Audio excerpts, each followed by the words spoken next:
எப்படிப்பட்ட நிலையில் இருந்தாலும் இயேசு என்னோடு வாழலாம், வாழ்கிறார்.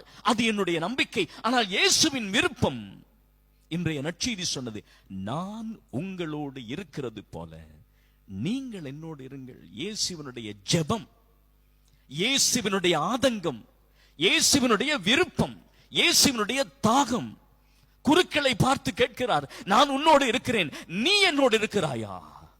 துறவிகளை பார்த்து கேட்கிறார், நான் உங்களோடு வாழ்கிறேன், நீங்கள் என்னோடு வாழ்கிறீர்களா? பொதுநிலை விசுவாசிகளை பார்த்து கேட்கிறார், நான் உங்களோடு இருக்கிறேன், நீங்கள் என்னோடு இருக்கிறீர்களா?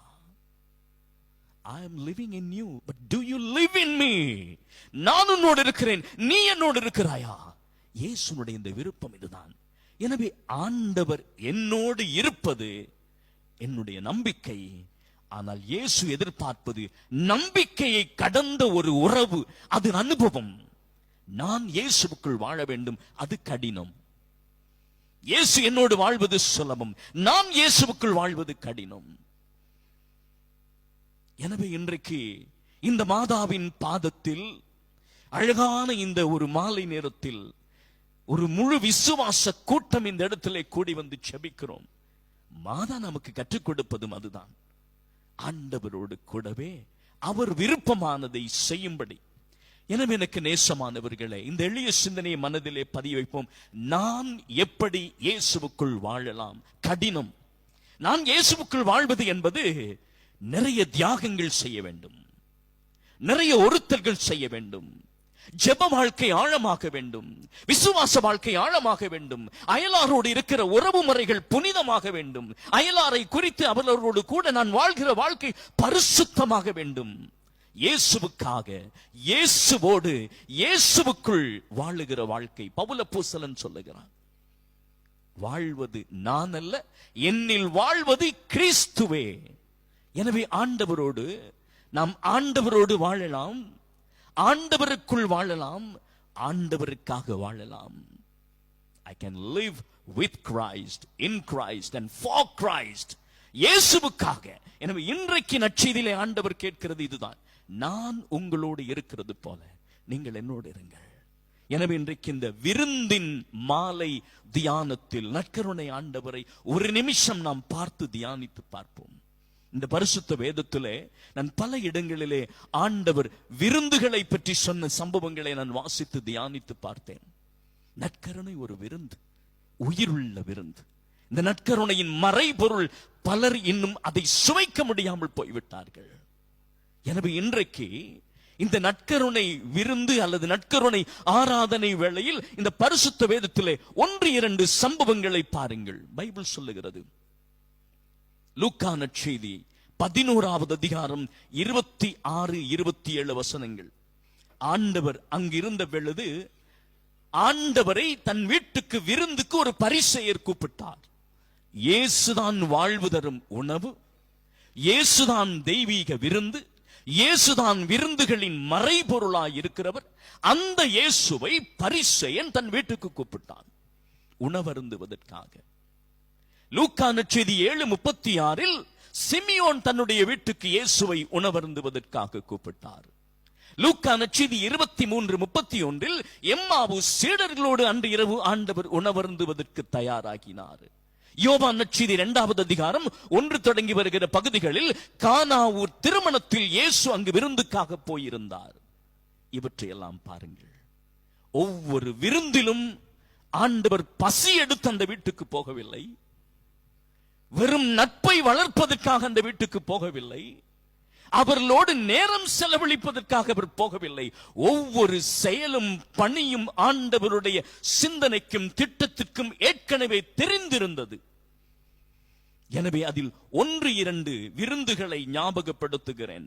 மத்தேயு நற்செய்தி 9வது அதிகாரம் 14 தொடங்கி வருகிற வசனங்கள். விருந்துக்கு போய்விட்டார்கள், சாப்பிடுவதற்கு அமர்கிறார்கள்.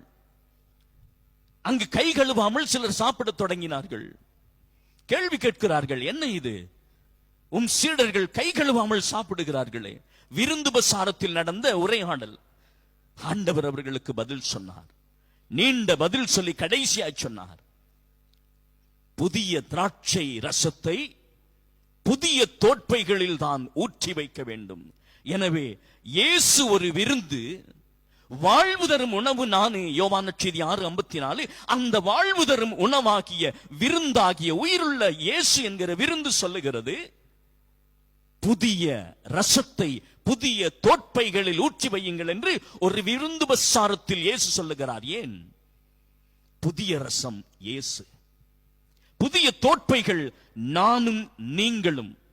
என் ஆத்துமா, என் இருதயம், என் மனநிலை, என் எண்ணங்கள், என் வாழ்க்கை புதிய தோட்பையாக இருந்தால் மட்டுமே இயேசு என்கிற புதிய ரசம் என் வாழ்க்கைக்குள் மாற்றங்களை கொண்டு வரும், என் வாழ்வை சுவையுள்ளதாக்கும், என் வாழ்வுக்குள் புதிய ஆசீர்வாதங்களை கொண்டு வரும். அப்படியே இயேசு இன்னொரு விருந்துக்கு போகிறார். நேற்று இதை உங்களுக்கு ஞாபகப்படுத்தினேன். லூக்கா நற்செய்தி 7வது அதிகாரம் 36 தொடங்கி வருகிற வசனங்கள். சிமியோனுடைய வீட்டுக்கு உணவருந்த போனார். அந்த வீட்டிலே ஆண்டவர் உணவருந்த போன வேளையிலே ஒரு பாவி பெண் ஓடி வந்து அவருடைய காலடியில் விழுந்து கண்ணீரால் அழுது அழுது அழுது அவர் பாதங்களை நனைத்து கூந்தலால் துடைத்தாள். சிமியோனுக்கு ஆண்டவர் இப்படி ஒரு பதில் சொன்னார். பார்த்தீரா இந்த பெண்ணை? நான் உன் வீட்டுக்கு வந்தேன், நீர் கால் கழுவ தண்ணீர் கொடுக்கவில்லை. இவள் தன் கண்ணீரால் என் பாதங்களை நனைத்து கூந்தலால் துடைக்கிறாள். அதிகமாக இவள் நேசித்தபடியினால் அதிகமான இவளுடைய பாவங்கள் மன்னிக்கப்படும். ஆண்டவருடைய அடுத்த எதிர்பார்ப்பு நாம் அவரை நேசிக்கிற பொழுது. எனவே இரண்டாவது விருந்து பசார வீட்டில் ஆண்டவர் கொடுத்த ஒரு படிப்பினை மனமாற்றம். எனவே இயேசுவை உயிருள்ள விருந்தாக ஏற்று இந்த ஆராதனையில இருக்கிற நாம், ஒவ்வொரு நாளும் திருப்பலிகளில் அந்த நற்கருணை விருந்தில் பங்கெடுக்கிற நாம், அந்த விருந்து கொடுக்கிற படிப்பினையை வேதம் சொல்லுகிறது. முதலாவது விருந்து ஞாபகப்படுத்தினேன், புதிய ரசம் இயேசு. அவர் வெறுமனே பழைய தோட்பைகளாகிய ஆன்மாக்களுக்குள் வந்து பயன் கொடுக்க முடியாமல் இருக்கிறார். நான் தான் என்னை மாற்ற வேண்டும், என் மனநிலைகளில் இருந்து நான் தான் மாற்றங்கள் கொண்டு வர வேண்டும், என் வாழ்க்கையில இருக்கிற பாவ நிலைகளில் இருந்து நான் தான் வெளியே வர வேண்டும். எனவே ஆண்டவர் விரும்புவது நம்முடைய தோட்பைகள், ஆன்மாக்கள் புதிதாய் மாறும் போது இயேசு புதிய ரசம். இரண்டாவது பாவி பெண் ஆண்டவர் கொடுக்கிறார். ஒவ்வொரு விருந்தும் மனமாற்றத்துக்கான அழைப்பு, புது வாழ்வுக்கான அழைப்பு. அந்த மனமாற்றம் இல்லை என்றால், யோவான் நற்செய்தி 13:37, யூதாஸ் அப்பத்துண்டை வாங்கியதும் அவனுக்குள் சாத்தான் நுழைந்தது வேதத்தில் எழுதப்பட்டிருக்கிறது. என்ன அர்த்தம்? இயேசுவுக்கு அருகிலே வாழ்ந்தவன், இயேசுவை சுவைத்தவன், இயேசுனுடைய விருந்தை உட்கொள்ள வந்திருக்கிற அந்த யூதாசுக்கு ஏற்கனவே அவனுடைய வாழ்வின் மறைவுக்குள்ளே இருந்த இருளும் பாவமும் தீமையும் அந்த